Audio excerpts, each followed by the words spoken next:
జంతు బలులతో ఉన్మాదుల్లా రక్తాభిషేకం చేస్తూ శాంతి భద్రతలకు విఘాతం కలిగిస్తే చూస్తూ ఊరుకోబోమని హోంమంత్రి అనిత హెచ్చరించారు.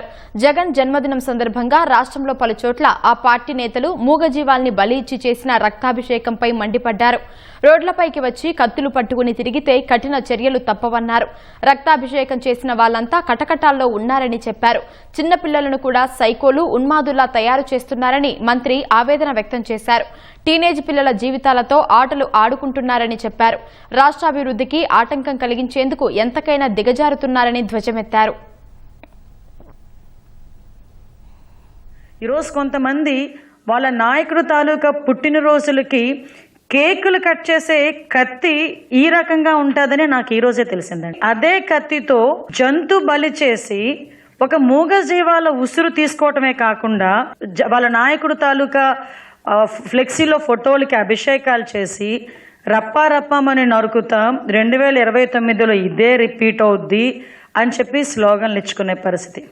అంటే రాజకీయాన్ని అధికారం కోల్పోయిన తర్వాత కూడా రాజకీయ ముసుగులో రౌడీయిజం చేస్తూ ప్రజల్ని ఏ విధంగా భయభ్రాంతులను చేస్తున్నారు అన్నది ఒక యాంగిల్ అయితే, రాష్ట్ర అభివృద్ధికి ఆటంకం కలిగించడానికి ఎంతవరకైనా దిగజారుతున్నారు, ఎంత నేరాలు చేయటానికైనా వీళ్ళు వెనకాడట్లేదు అన్న విషయాన్ని గురించి కూడా ప్రజలు అర్థం చేసుకోవాల్సిన అవసరం ఉంది. కానీ చూస్తే సుమారుగా 10 నియోజకవర్గాలకి పైన ఈరోజు ఇదే పందాలో ఒకే రోజు ఒకే తరహాలో ఇలాగే జంతు బలులు ఇచ్చి రక్తాభిషేకాలు చేస్తూ ఉంటే ఇది వెనకాతల జగన్మోహన్ రెడ్డి దగ్గర నుంచి వచ్చిన ఒక పిలుపు అని అనుకోవడంలో తప్పే ఉంది. స్త్రీ మీద చేయి చేసుకున్నాడు, కడుపు మీద కాలితో తన్నాడని కేసు పెడితే ఇంకొక వైసీపీ నాయకుడు బయటకు వచ్చి అతను జనసేన నాయకుడు అని చెప్పి దాన్ని తీసుకొచ్చి రాజకీయం చేయడానికని చెప్పి ప్రయత్నం చేసే పరిస్థితి. నీ నాయకుడు తాలూకా సంబరాల్లో జనసేన నాయకుడు వచ్చేందుకు క్రాకర్స్ కాలుస్తాడు? ఆ మాత్రం ఇంగితం నీకు లేకపోతే పోయింది, కానీ జనాలకు లేదనుకుంటున్నారా?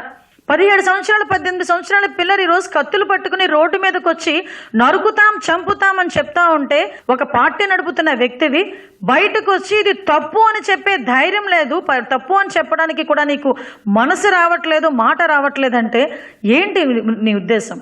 ఈరోజు నిన్ను చూసి భయపడిపోయే వాళ్ళు, నిన్ను చూసి బెదిరిపోయే వాళ్ళు ఆంధ్రప్రదేశ్ రాష్ట్రంలో ఎవరూ లేరు.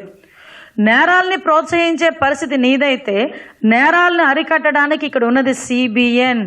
నీ మనుషుల్ని ఎంతమంది పంపించి ఎన్ని భయభ్రాంతులు గురి చేయాలని చెప్పి నువ్వు చూస్తున్నావో చూసుకో. ఎలా అరికట్టాలో మాకు తెలుసు, అరికట్టడానికి ఎవరు ఇక్కడ ఉన్నారో కూడా నీకు తెలుసు.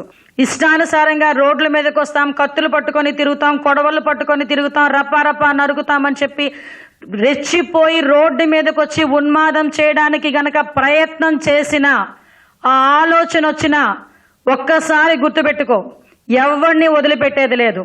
ఈ రోజుకి ఈ రకంగా ఫ్లెక్సీల మీద రక్తాభిషేకాలు చేసిన ప్రతి ఒక్కడు రిమాండ్లో ఉన్నాడు. ఈ రోజుకి ఎవరిని కూడా వదిలిపెట్టాం. ముందులాగా ముసుగులేసి బయటకు తీసుకొచ్చే పరిస్థితి కాదు. నువ్వు కత్తి పట్టుకొని ఉన్మాదం చేయడానికి ప్రయత్నం చేసినా వాడిని కూడా రోడ్డు మీదకి తీసుకెళ్లి రోడ్డు మీద ప్రతి ఒక్కడికి వీడు ఇలాంటోడు, వీడు రౌడీయిజం చేస్తున్నాడు, ఇలాంటి వాడి వల్ల సమాజానికి ముప్పు అని చెప్పి ప్రజలకు చూపించడానికైనా రోడ్డు మీద నడిపించి తీసుకెళ్తాం.